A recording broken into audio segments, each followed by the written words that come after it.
Am I the a-hole for calling my fiancé lazy for wanting to be a stay-at-home wife? I'm 42 male, am engaged to who I feel is the one, 33 female. We had been dating for just over 3 years and I proposed last month. Last night, after another session of wedding planning, my fiancé asked if I would be alright with her being a stay-at-home wife. At first I laughed because I thought she was joking, but she was being very serious. She told me not to laugh and said she wants to be a stay-at-home wife. I asked her why, as we both make pretty good money at our jobs, and we can't afford our current lifestyle with just one income. She says it's because I make a lot more than her, which is true as I make about 40% more, and that we could scale back our lifestyle. And then said it's been on my mind a lot, and I think working 9 to 5 just isn't for me. I asked her if she was being serious, and she confirmed that she is. I said that I'm not comfortable with that idea, and said maybe if we have kids, she could be a stay-at-home mom, but I'm not cool with her being a stay-at-home wife. But she said that I was being manipulative, since we're both child-free. But I just said that as a hypothetical, since I'm not at all okay with being the sole breadwinner.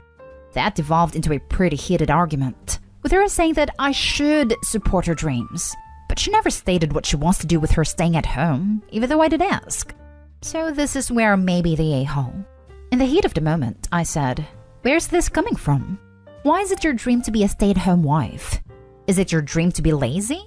She got really upset at that, and had gone to her mother's and said, "We'll talk more when you come down."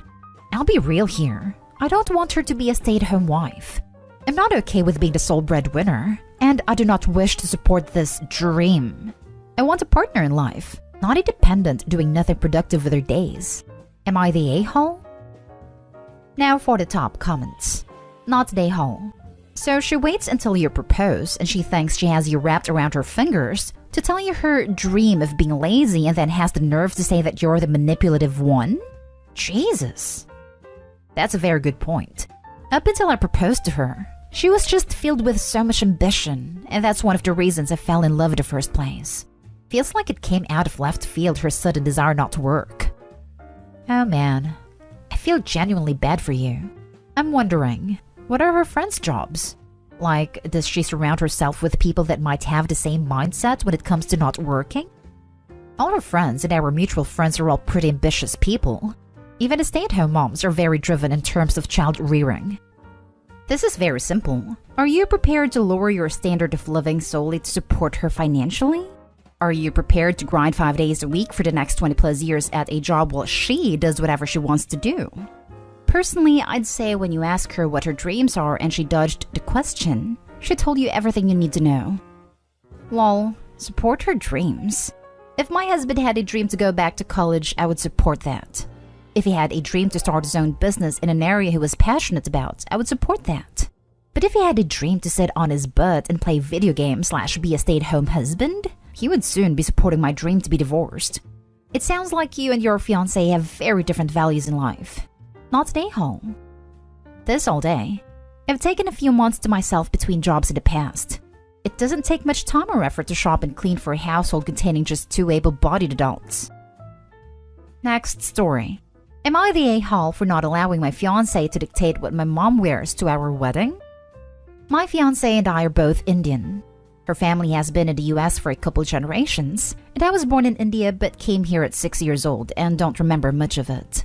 My mom hates India. It hates being Indian due to a lot of trauma she faced, such as being married off very young, being treated badly for being a girl, being slightly darker skinned than her sister, and then being trapped in a very unhealthy marriage. My mom left my dad a couple years after we came to the US and was shamed by her family. She now totally denies being Indian and wants nothing to do with it. We are having a big, mostly traditional Indian wedding, which my mom is cool with, but my mom wants to wear an evening gown and not a sari. But my fiancé wants all of the family in traditional Indian attire, and this has turned into a huge fight and neither of them are backing down. My fiancé feels that my mom is going to stand out, and that she is being disrespectful but not going along with our wishes for one day. My mom feels that my fiancé is being controlling and invalidating her feelings about her identity. Then my mom's husband got involved, and got into it with my future mother-in-law, and now everything is a mess. My mom showed me some of the dresses she's looking at, and none of them are attention-seeking or anything crazy. So I put my foot down with my fiancé and said she can't force my mom to wear a sari. My fiancé and future mother-in-law think I'm being an a-hole, But my mom is grateful and even said she can wear red, traditional Indian color, if my fiancé is so worried about her standing out. I thought that was a good compromise, but my fiancé feels I'm being as spinal as mama's boy. Not day hole. I'd go so far as to say, sorry, but not sorry. Not day hole. I'm usually in the camp of supporting your wife over your mother, but it seems your wife is being callous for no good reason. Is she this self-centered and selfish in other ways? This would be a situation I'd be taking a step back from, to see if this is even a woman you want to marry after this. Not stay home. Your mother is likely already putting on a strong face to watch her son be married surrounded by a cultural aesthetic that reminds her of past trauma. I can't imagine someone I love not recognizing that strength, instead of trying to drape that trauma on them. I would keep asking your fiancé why your mother's mental health means so little to her. Please continue to stand up for your mother. Bridal entitlement and lack of empathy hurts my brain. Not today, home. Your fiancée isn't marrying herself, so she doesn't get to make all the decisions alone. Hopping onto the back of this comment, I would see this as a big red flag. If she can't compromise on one measly dress, which her mother was even willing to look like a traditional sari/dress, then who knows what she can't compromise on. I don't want to be the one to say it, but maybe it may not be your healthiest decision. Edit. Well, I spent all day reading through some very thorough and insightful comments and talking to my fiancé, and the wedding is off. Thanks everyone for taking the time to read and respond. Next story is titled, Am I the a-hole for kicking my boyfriend out over my cat? For context, my 24 female boyfriend 30 male and I recently moved in together. It's something we've been talking about, and when his lease ended, he moved into my apartment.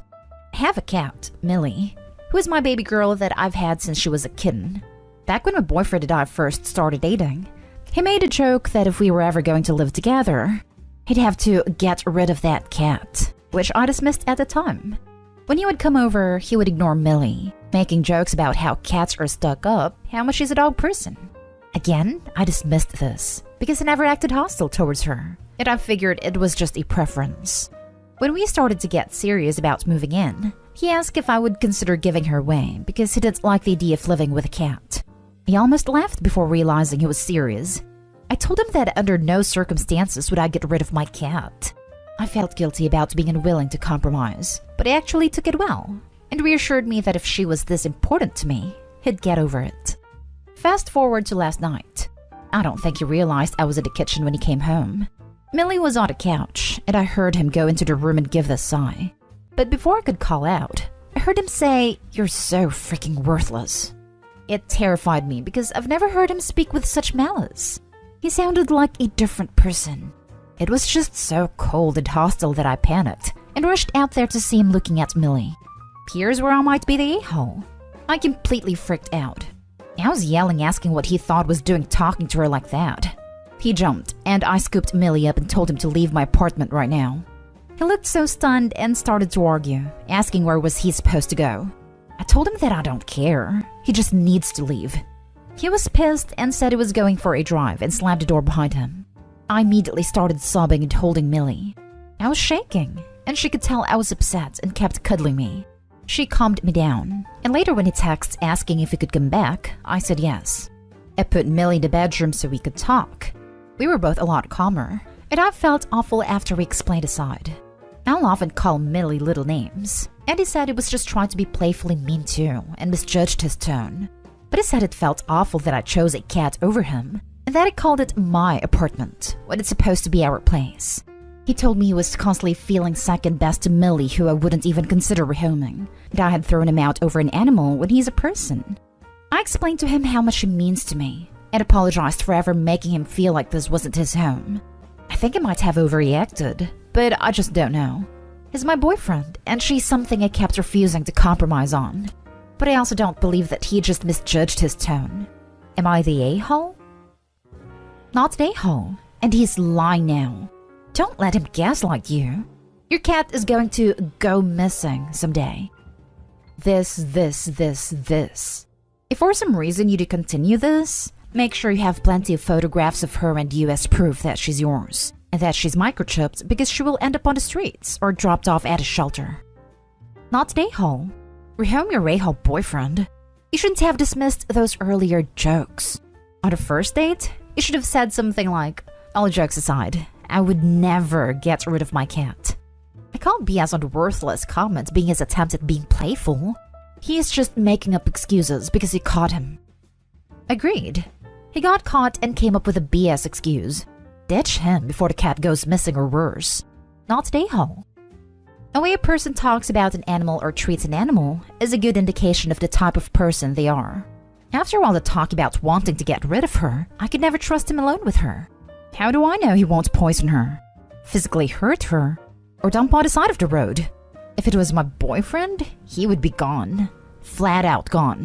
If you don't like cats/dogs, that's fine. But when you are just nasty about it, then you cross a line. Yep, if this is how he is when he thinks Opie isn't there and is his regular mood, I dread to think how he is in a bad mood. Next story. Am I the a-hole for implying that my wife is the cookie monster? My wife and I have a 5-year-old daughter, Ellie. Ellie loves cookies and takes it very seriously when her cookies go missing. My wife is also pregnant with twins and sometimes loses track of how many cookies she eats.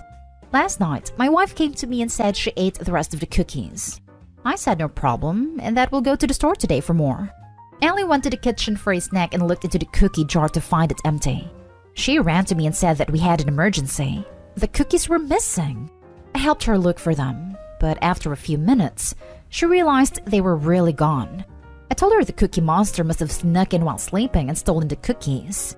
Needless to say, she's very mad at the cookie monster right now. I took her to Target, and when we were buying cookies, she said we need to get another package to hide in the pantry in case the cookie monster came back. I said that was a good idea, and we left with our replacement cookies and our emergency cookies. When we got home, my wife pulled me aside and said that I shouldn't have said the cookie monster stole the cookies when I knew she did it, and that I'm implying that she's the cookie monster. I didn't think it was a big deal, but she seemed pretty hurt, so I wanted to know if I was the a-hole. Edit. The cookie monster left a card for Ellie apologizing for eating all of the cookies without asking, and left her a cookie monster stuffed animal. The only downside is, the card and stuffed animal were surrounded by cookie crumbs, and it looks like there's a missing cookie from the jar. Now for the comments. I love how wholesome this is. Not an a-hole. Your wife is pregnant, so she's extra sensitive, which is totally normal. I hope your daughter will forgive the actual cookie monster eventually. He was my favorite when I was a kid. I have a feeling he's gonna sneak in again tonight and leave an I'm sorry for stealing your cookies card. She should be fine once she gets an apology. You're the best. One day you and your wife will enjoy laughing about this. Until then, keep doing everything you're doing because you seem to have found perfect ways to support your pregnant wife. He may leave her a cookie or a cookie monster stuffy with her card, but he is not sure yet. Either way, this is gonna be an awesome story for the kids at the school tomorrow. No a-holes here. 5-year-olds can overreact and can get very upset over tiny things. She's clearly ticked at the cookie monster. I can also see your wife being upset or even embarrassed about being the cookie monster. Though it'd be a lot more embarrassing if your daughter had said, I need to hide the cookies or else mommy will eat all of them.